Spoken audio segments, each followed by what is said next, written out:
careful in kind of how we're discussing and the way that we use habitat in that term. And one of the ways that I really like to think about it is borrowed from this text called Wildlife Habitat Relationships. It's by Michael Morrison and others. It's a really great reference. And the way they define habitat is by some area with the necessary resources and environmental conditions that promote occupancy of individuals or populations and allow those individuals to survive and to reproduce. And that might sound kind of, I don't know, maybe pretty simple or maybe pretty straightforward, but perhaps another way to think about it is that habitat is just a recognition that it's comprised of multiple factors that can influence an individual and a population. And these factors can operate independently, simultaneously, and interactively. So of course, we've got here just a simple diagram of how this might kind of coalesce. Vegetation, again, I mentioned earlier, that might be for food or it might be for cover listed there. Water, critical to terrestrial life. You might think about topography and the way that a bighorn sheep's habitat strikes images of cliffs and steep escape terrain versus where you might anticipate to see a white-tailed deer. Precipitation would play a role for some species, or temperature range in which that animal can actually be successful. I think maybe something that people don't think about quite as much in terms of an animal's habitat is the presence of competitors on that landscape at which it exists, or predation might be considered part of that animal's habitat. And certainly human disturbance that could come from simply humans recreating on a landscape, disturbing animals, displacing them, or it might come in the form of humans being predators on a landscape, trying to go out and harvest one of these ungulate species. And so the effect of these and certainly many, many other factors that aren't listed here can determine the presence, survival, and reproduction, which ultimately is dictating the growth of the population or potentially the decline of a population. One way to distinguish the quality of a habitat then is simply by evaluating the population's growth or lack thereof relative to other areas. And so when I was thinking about how to put this talk together, I struggled whether or not to maybe go through a complete list of all the ungulates that we have in the state of Washington and what their habitat requirements are and associations. And I felt like, gosh, there's just not going to be enough time. And so what I'd like to do is maybe provide a handful of examples here to highlight some of the work that we've done as an agency to understand ungulate habitat relationships and how we might use that information to inform our management activities. And so I think the story of the eruption of Mount St. Helens and the subsequent elk population response is a pretty good case study of ungulate habitat relationships and how an understanding of those relationships helps us to inform management. So of course, Mount St. Helens dramatically erupts in 1980, annihilating a massive area that was previously occupied by elk, as shown in the photos on the right, where in the top photo is pre-eruption. You're looking north from the volcano into what, at least superficially from that vantage point, could be called roughly elk habitat. And certainly there were many elk inhabiting that landscape pre-eruption. The bottom photo there on the right is post-eruption and what I think we can confidently be labeling as not very good elk habitat. But quickly after the eruption, the vegetative communities did begin to regenerate, where they were sheltered, from the direct blast, or to recolonize in some of those more direct blast zones. And this photo here shows you a habitat patch just 4 years after the eruption in an early seral or successional stage of the plant community, and an emerging shrub and probably grass layer, forb layer that's available seasonally at least, with standing dead timber interspersed in this patch. And at this stage, forage biomass is beginning to increase, and some security cover, like those standing trees in this photo, are present. And so there's some baseline habitat factors available, features available here in this particular patch. And elk have likely started to recolonize this area. And in general, sort of this population is sort of recolonizing and starting to demonstrate population growth, though at initially a low level post-eruption, which is what that figure is illustrating on the right side of the slide here. And so this is just a figurative illustration. There's no units associated with this. It's just to help us to conceptualize this relationship. So you see population size going on the vertical bar. It would be low to high at the top. and time on the horizontal bar, starting from, in this instance, the eruption moving forward to essentially to today. We jump forward maybe 10, 15 or more years post-eruption, and the vegetative community overall is advancing in its seral stage, though the composition and structure of habitat patches is varying across this landscape, depending where you are and depending on how it was affected by that eruption. In this particular patch, these photos are courtesy of the Mount St. Helens Learning Center. So this is on the National Monument, which maybe I won't get too much into today, but is an important component of this discussion. Here we're seeing a maturing shrub layer. It's likely, again, containing these seasonal grasses and forbs that are really important to ungulates, really important to elk, and just generally good forage. But if you note that in the background of this image, we're seeing a densely stocked stand of conifers beginning to mature, move forward through their successional stage. And if we were to kind of poke our heads into that stand, the understory is likely very devoid of valuable forage.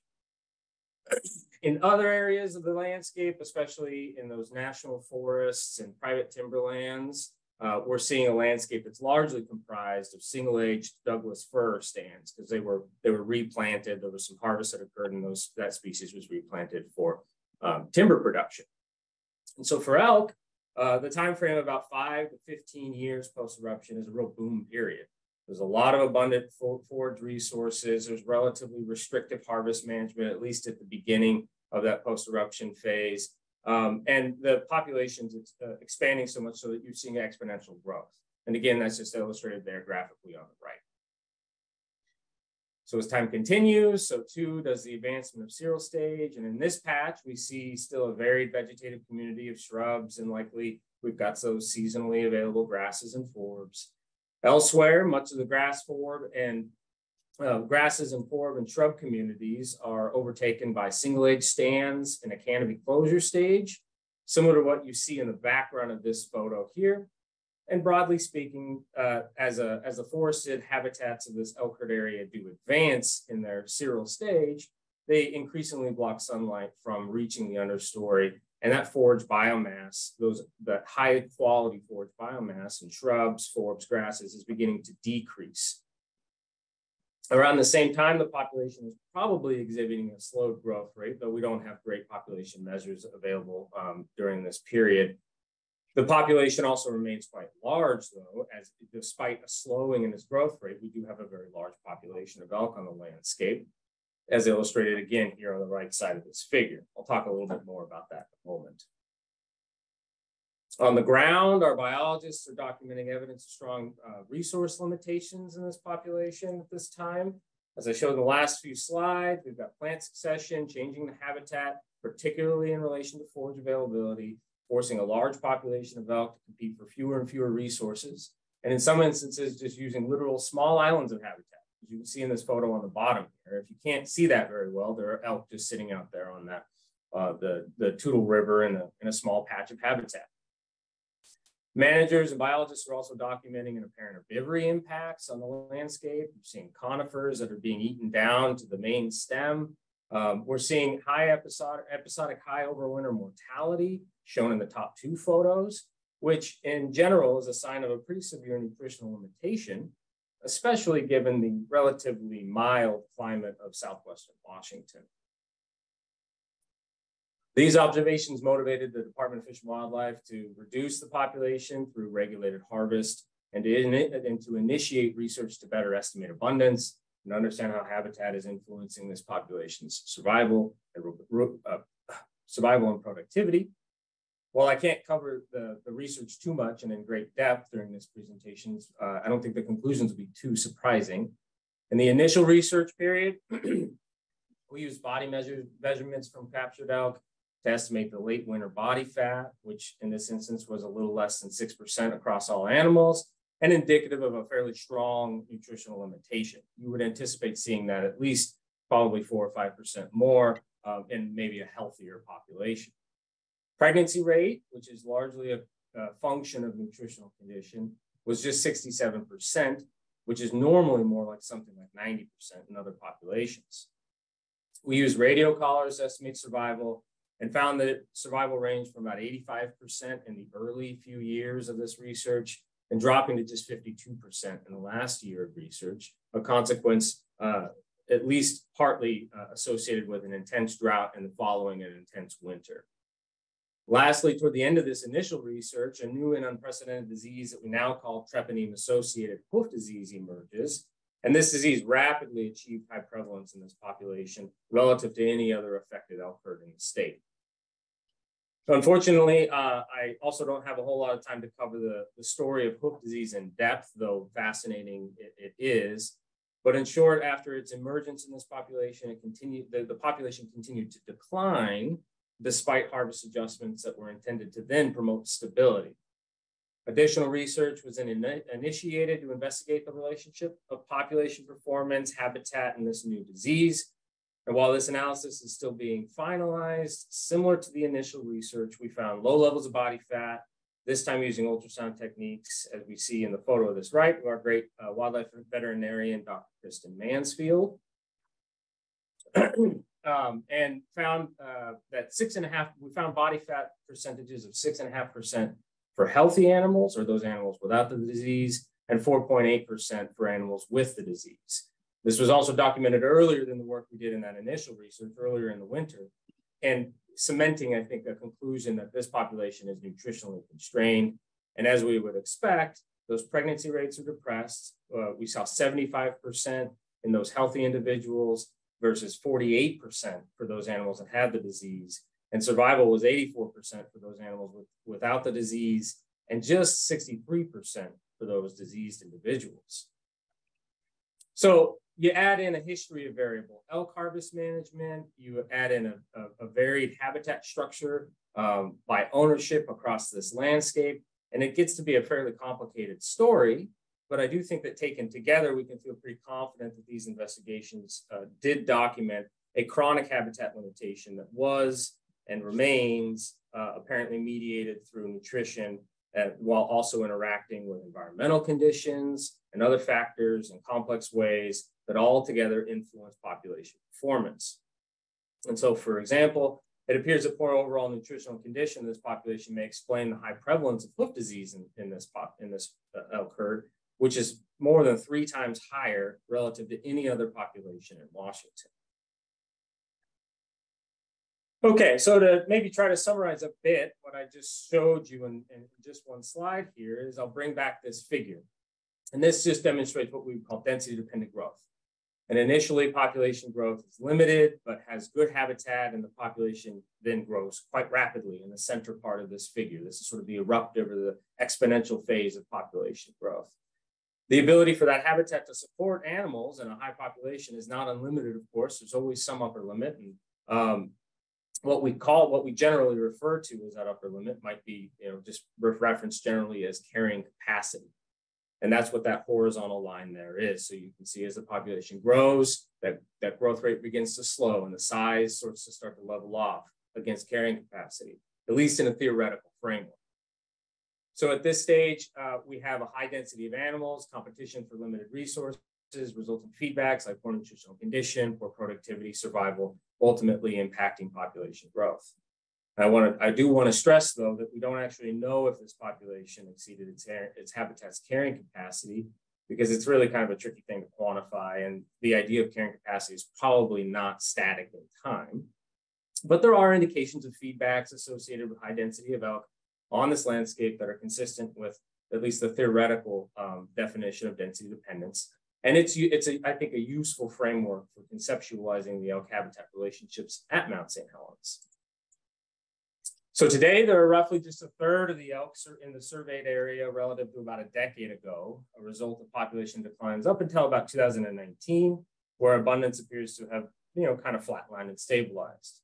A take-home lesson is that our work to understand and quantify habitat's influence on elk, and in this case, with a particular focus on nutrition and forage as these key habitat factors, does help us to contextualize the dynamics of this population and the impacts of a novel disease, and of course, to formulate management actions and goals for the near and the long term of this population.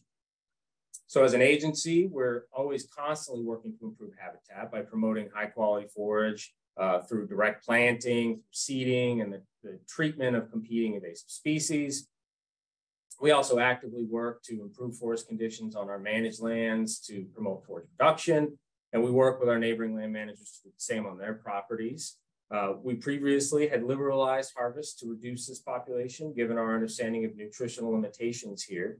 But currently, the goal is to promote stability at its current level. So we're offering very little in this instance, antlerless harvest, to try to promote stability, if not some modest growth. And I think lastly, I'll just mention that we've initiated programs to try to reduce the prevalence of this disease in the hope of interrupting transmission. And I think that the apparent association between habitat, in this case, again, it's nutritional resources and that effect on elk condition and its interaction with hoof disease, an important lesson, not just for elk and for elk habitat management in Washington and here in Mount St. Helens, but across Elk Range and now 3 other states that are affected by this disease. And maybe this is a bit of the take home. So when we're talking about monitoring, assessing, improving, and the future of ungulate habitat in Washington, I think maybe probably a lot of us were thinking direct inventory and measurement of plant items, forage items, a plant community on some landscape as inference into some limitation of a population. And that certainly does occur, and we've done that. We've done that with external researchers. We have a history of that as an agency. We do that on our wildlife areas. We do site-specific treatments. We map invasive weeds, and we try to quantify the available habitat for a particular species in a particular area. We have continuous habitat work and management. We've got over 1 million acres of wildlife area lands that we manage. Those include forested areas that are very critical and important habitats for ungulates. We're constantly doing work to improve those habitats. We have, I think it's something like 28,000 acres that in the last little over a decade that we've conducted forest management, thinning, prescribed burns of almost 10,000 acres to try to promote ungulate habitat in those early seral stages across the landscape. Again, as I started this talk, I made mention that you can infer the quality of habitat by the status and trend of a population. If a population is doing well, it's exhibiting stability in the face of harvest, well-regulated harvest, and even growth, you can infer that habitat is probably not a limiting factor on that population. It just depends on what you mean by habitat and the specific features you mean. We continuously do that. We monitor our populations. We fly aerial surveys. We use harvest indices. We use all sorts of different tools to try to assess whether a population is doing well and is at objective. We physically handle these animals to monitor their body condition. The individual condition of an animal is itself the integration of what the habitat is available to provide it from a nutritional perspective.